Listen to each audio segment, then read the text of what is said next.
ఇప్పుడు కేవలం 7999K up to 10 kgs వరకు బరువు తగ్గి అధిక బరువు నుంచి వచ్చే ప్రధాన సమస్యలను దూరం చేసుకోండి. సినిమాకు హైప్ తీసుకురావడంలో జక్కన్న ఎక్స్పర్ట్. సినిమాను ప్రమోట్ చేయటం ఎలా అంటే అది రాజమౌళి దగ్గరే నేర్చుకోవాలి. బాహుబలి 2 భాగాలను కలిపి బాహుబలి ది ఎపిక్ పేరుతో ఈ నెల 31న రిలీజ్ చేస్తున్నాడు. జక్కన్న ప్రమోషన్ ఎలా ఉందో చూసిద్దామా? బాహుబలి ది ఎపిక్ ప్రమోషన్ కోసం రాజమౌళి SSMB 29 కి బ్రేక్ ఇచ్చాడు. దాదాపు 6 గంటలున్న 2 పార్టులను ఒక పార్టుగా తీసుకురావడానికి చాలా కాలంగా కసరత్తులు చేస్తున్నాడు. 3 గంటల 43 నిమిషాలతో ఒక పార్టుగా మార్చాడు.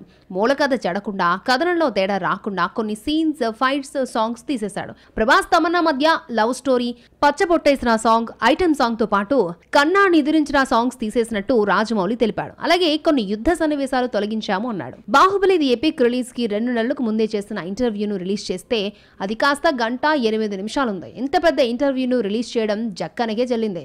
బాహుబలి మెమరీస్ ని రాజమౌళి, ప్రభాస్, రానా గుర్తు చేసుకుంటూ చేసిన ఈ వీడియో ఇంప్రెస్ చేసింది. తెలియని ఎన్నో విషయాలను పంచుకున్నారు. బాహుబలి ది ఎపిక్ ప్రమోషన్ లో అందరి చూపు అనుష్క పైనే.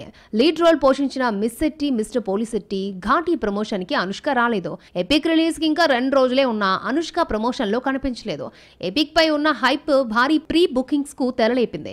ఎపిక్ దూకుడు చూపించడంతో మాస్ జాతర మేకర్స్ వెనక్కి తగ్గి 31న ఉదయం ఆటతో కాకుండా సాయంత్రం 6 గంటలకు ప్రీమియర్స్ తో రిలీజ్ చేస్తున్నారు. అయితే బాహుబలి 31న రిలీజ్ అవుతుంది అన్న పేరే గానీ 30 నైట్ ప్రీమియర్స్ తో సందడి చేయనుంది.